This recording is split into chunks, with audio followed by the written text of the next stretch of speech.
예수 초청잔치 오늘은 인간편에서 한번 말씀을 나눠보겠습니다. 오늘 본문은 그 유명한 가나 혼인잔치에서 나타난 표적이죠. 이것은 첫 번째 예수님이 행하신 표적이다, 이렇게 11절에 말씀하고 있습니다.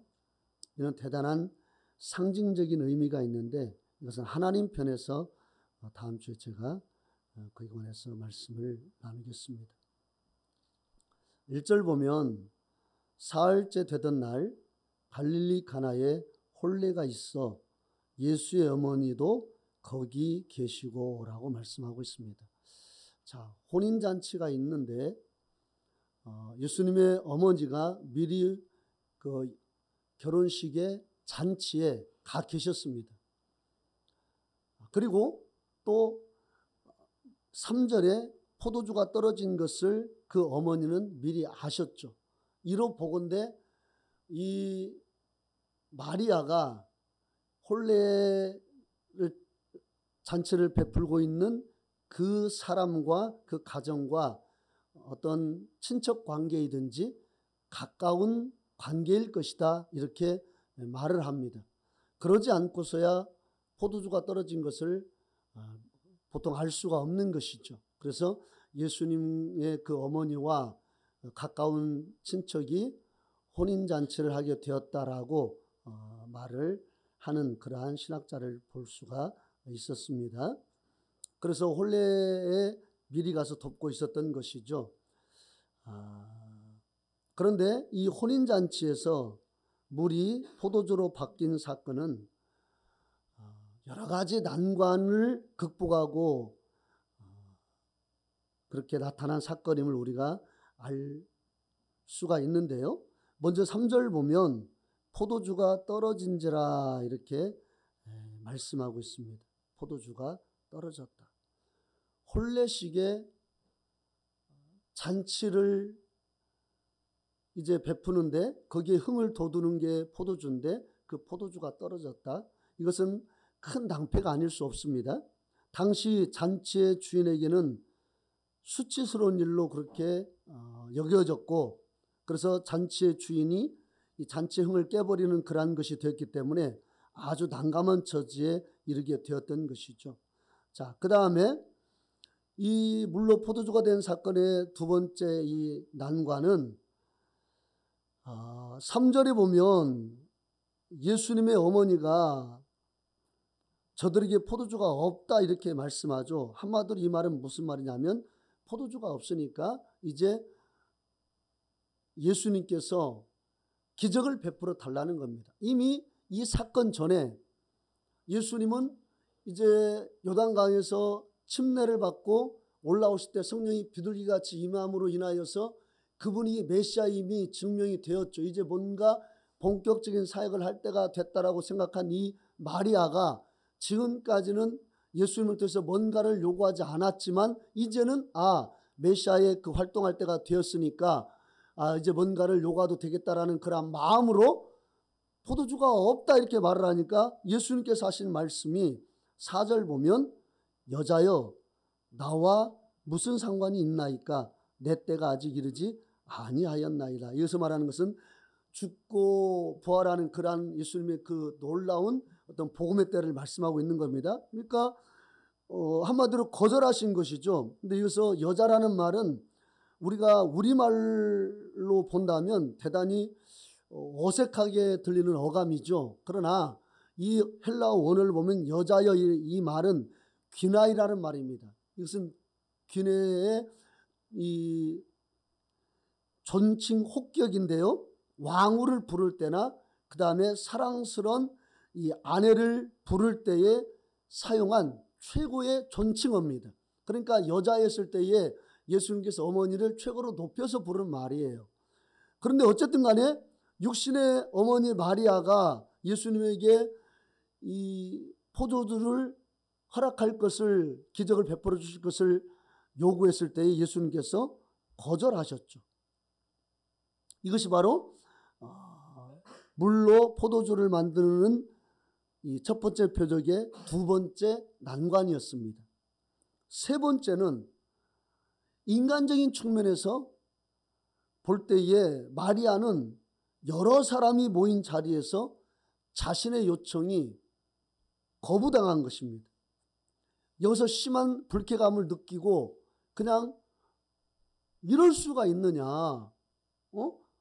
내가 그렇게 간곡히 부탁했는데 이걸 거절할 수 있느냐? 너무한 거 아니냐면서 그 자리에서 그냥 마리아가 가버렸다면 혼인잔치의 그 표적은 일어날 수가 없었습니다. 그러니까 우리가 많은 경우에 왜 하나님의 능력과 기적을 체험하지 못하느냐? 우리가 너무 감정적일 때가 많습니다. 감정적이면 나도 모르는 사이 감정은 사실 폭탄과 같거든요. 감정에 휩쓸리면 옳고 그름이 보이지 않습니다. 하나님도 하나님 말씀도 보이지 않습니다. 우리가 감정이 격해지면 내 속에 있는 울분만 올라오기 때문에 우리가 많은 경우에 좋은 것을 잃어버리죠. 이 마리아가 그럴 수 있느냐? 내가 어떻게 30년 동안 그렇게 고생해서 키웠는데, 비록 메시아라 할지라도, 그렇게 잉태됐다 할지라도 내가 그렇게 키웠는데 어떻게 그 부탁을 거절할 수 있느냐? 내 친척이 아니냐 이 집은. 이럴 수 있었지만 이 마리아가 어떻게 합니까? 불쾌감을 다 그냥 삭히죠. 어쨌든 간에 이것은 세 번째 난관이었습니다. 그것을 마리아가 극복한 거예요.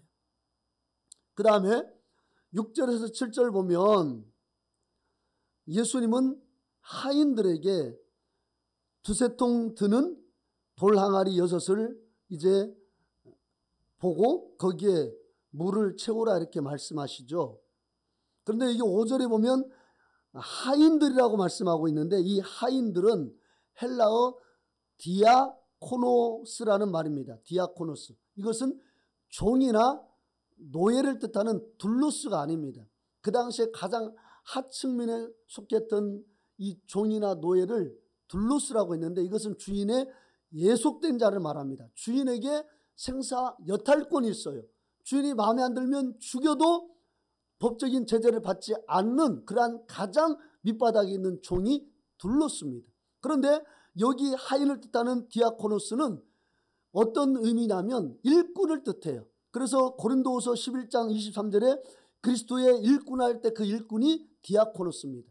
그리고 이 사도의 직분을 나타낼 경우와 교회의 지도자들을 칭할 때에 이 디아코노스 이 말을 사용했습니다. 그러니까 그들은 지금 마음에 안 들고 너무 무리한 요구를 할 때에 나 그래 돈 안 받아, 사례비 안 받아, 나 노동비 안 받아, 그리고 가버릴 수 있는 그러한 위치에 있는 사람들이었다란 말입니다. 자, 그들에게 예수님께서 요구합니다.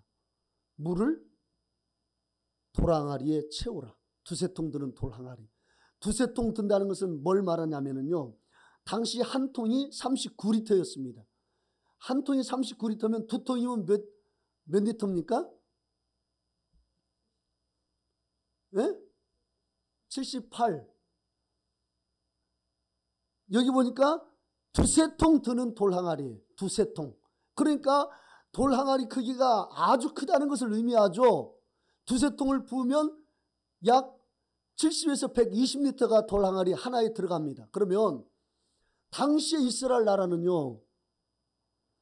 물을 얻는다는 것이 어렵습니다. 그래서 물 대신 포도주를 마신 사회가 당시 이스라엘 나라였어요. 그리고 그 물을 기른다는 것은 우리처럼 그냥 우리 동네에도 옛날 제가 시골 살 때 우리 집 앞에 우물이 있었습니다. 우리 집에. 그래서 사람들이 우물을 들어 우리 집으로 와서 우물을 길었는데 그 깊이가 한 5m 정도 됐어요. 근데 이스라엘 나라의 그 땅은 메마른 건조한 땅입니다. 그래서 우물을 팠을 때에 아주 깊이 파야 됩니다. 그 깊은 곳에서 물을 길어 올린다는 것은 보통 어려운 일이 아니에요. 그러니까 예수님께서 하인들에게 그 요구를 했을 때에 그것은 무리한 요구입니다. 그러니까 우리가 이렇게까지 고생하면서 이 혼인집에 온 게 아닙니다. 이 일을 하려고 온 게 아니에요. 나 못하겠습니다. 너무 힘들어요. 가버릴 수 있었습니다.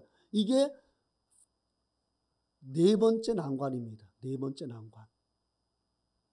다섯 번째 난관은 뭐냐면 예수님께서 그 돌항아리 물을 채우려 하실 때 아기까지 채웠다고 그랬죠. 이제 그것을 연회장에 갖다 주라는 겁니다. 여러분, 돌항아리 자체만으로도 무거운데 거기에 120리터의 물이 들었다고 생각해 보십시오. 그러니까 그 당시에 그 혼인집에 손님들이 아주 많이 온 것 같아요. 그러니까 항아리 6에다가 물을 가득 부어서 거기다가 엄청난 양의 물을 포도주로 바꾼 것이 아니겠습니까? 그런데 그것을 갖다 주라는 거예요. 아니, 떠서 거기에 부은 것도 힘든 일인데 그걸 들고 갖다 주는 것은 또 이게 보통 일이 아니란 말입니다. 이게 다섯 번째 난관이었습니다.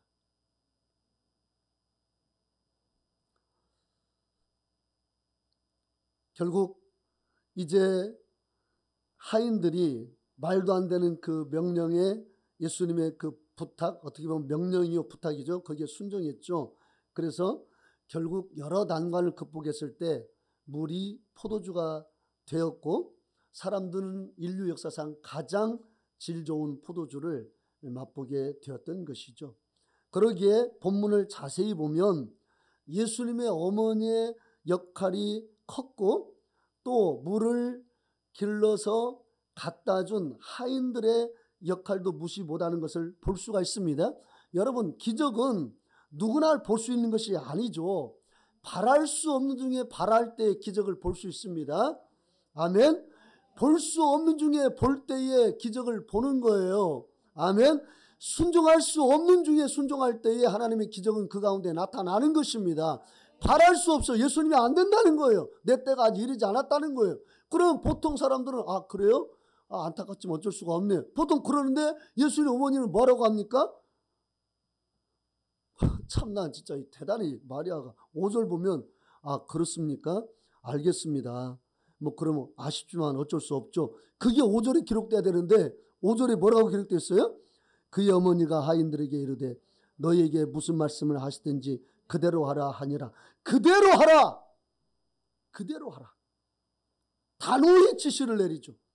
예수님에게 문제 해결 능력이 있으니까 예수님 이렇게 말하셨지만 너희들은 그대로 하라는 거예요. 그대로 하라. 바랄 수 없는 중에 바라는 믿음. 볼 수 없지만 볼 수 있는 믿음.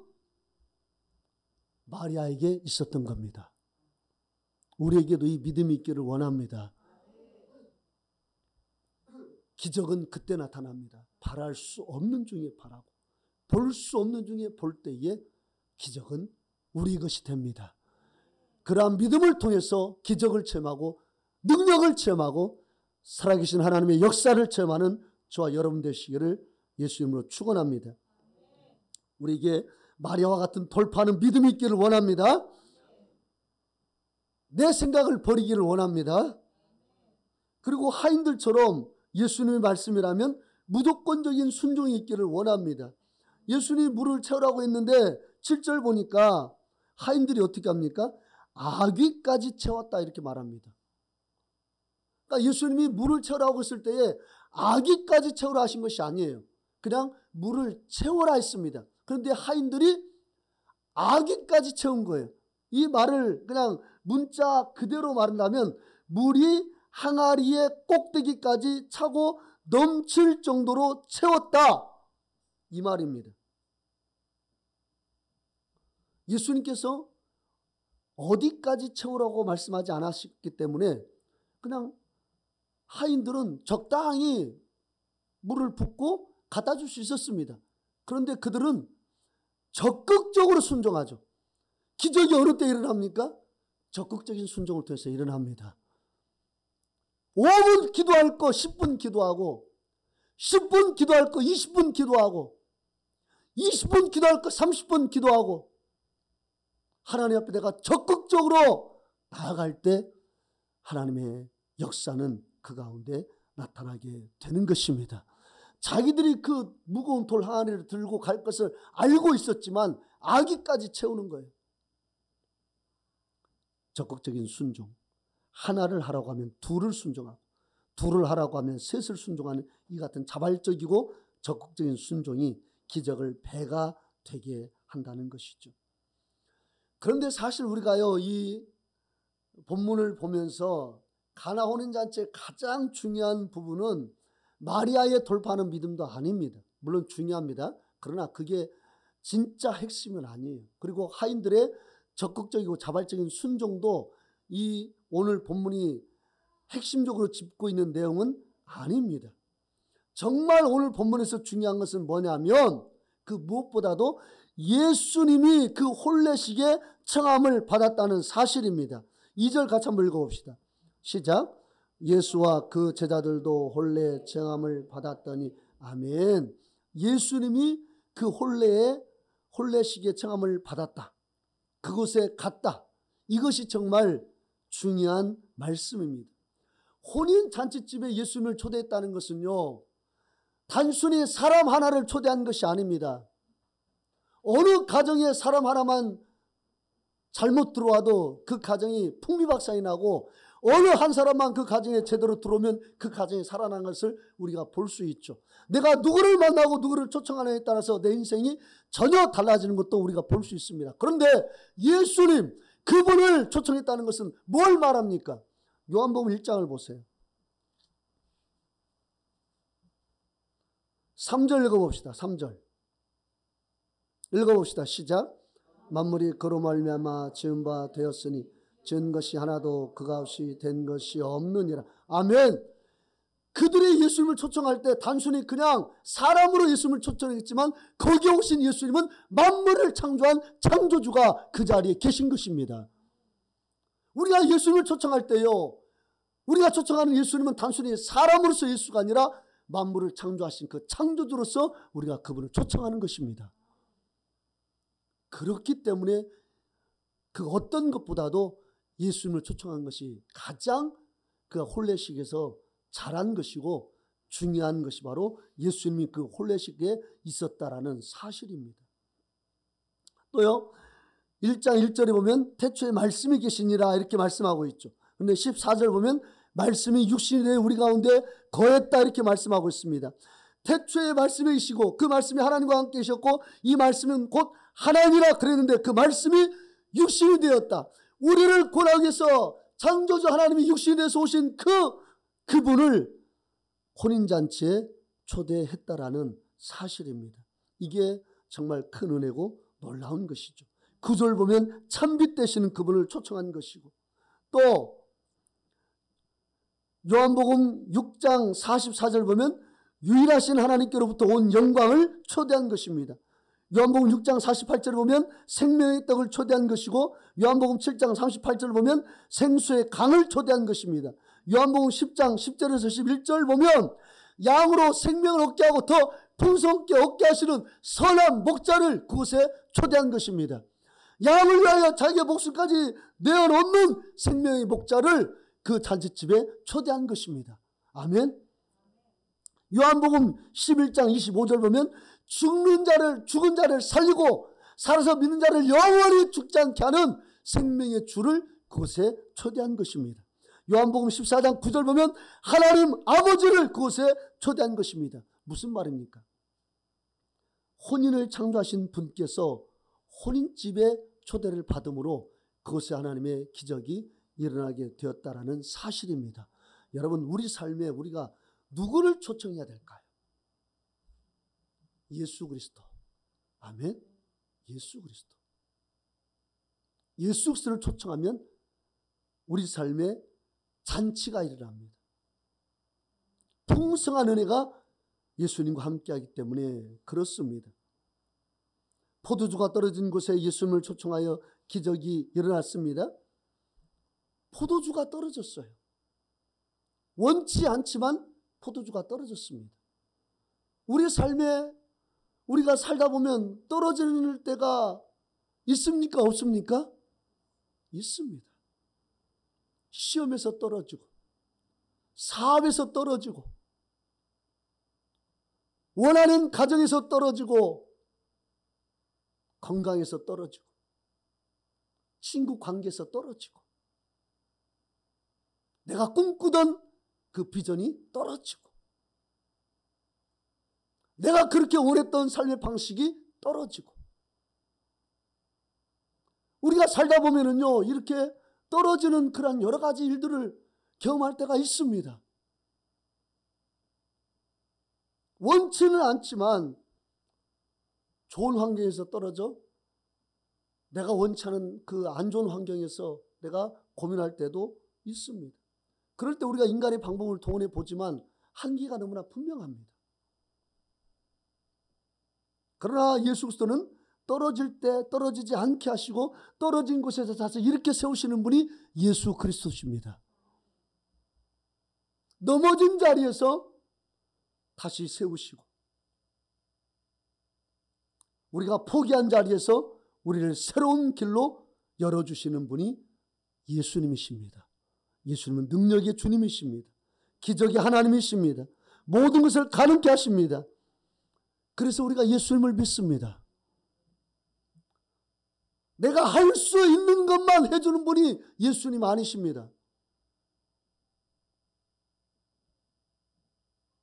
내가 할 수 없는 부분, 내가 다 할 수 없는 것, 내가 기대할 수 없는 것까지 내 삶에 허락하시고 주실 수 있는 분이 예수님이기 때문에 우리는 그 예수님을 믿습니다. 그분은 결국 우리가 다 할 수 없는 천국까지 우리를 인도하실 것입니다. 그것은 오직 예수 그리스도만을 통해서 가능한 것입니다. 보는 것만 보는 것을 누가 못 믿습니까? 가능한 것만 믿는 것을 누가 못 믿습니까? 할 수 있는 것만 우리가 믿는 거 누가 못합니까?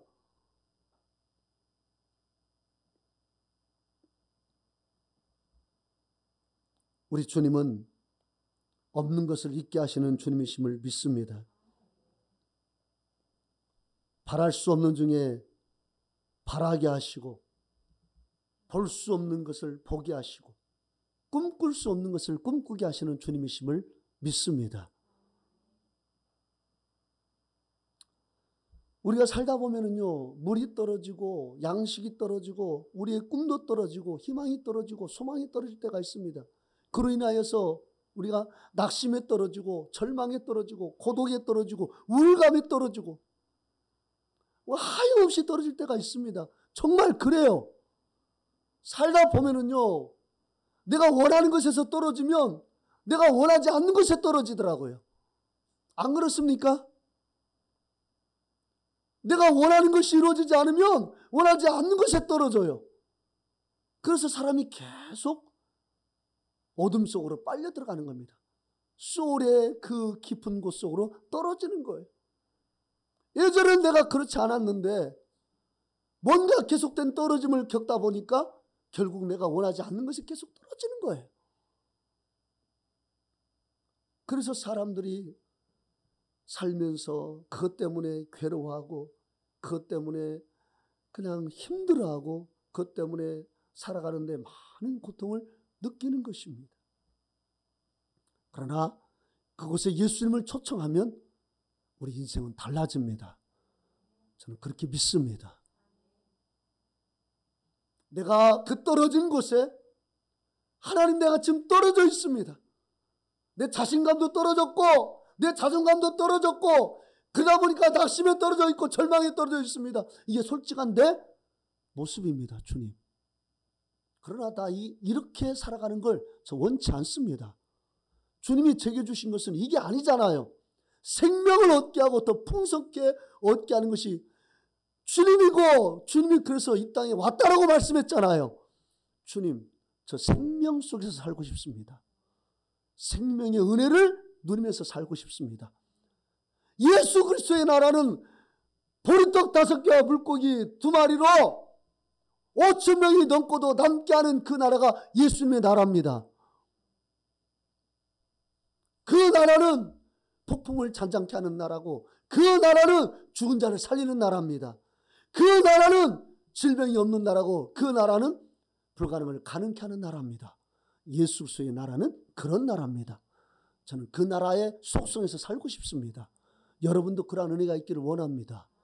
여러분 바랄 수 없는 중에 바라야 될 그게 무엇이 있습니까? 어떤 게 여러분을 힘들게 합니까? 어디에 떨어져 있습니까? 포도주가 떨어져서 나의 어떤 평판이 떨어질 그런 상황이 있습니까? 난감한 상황에 떨어져 있습니까?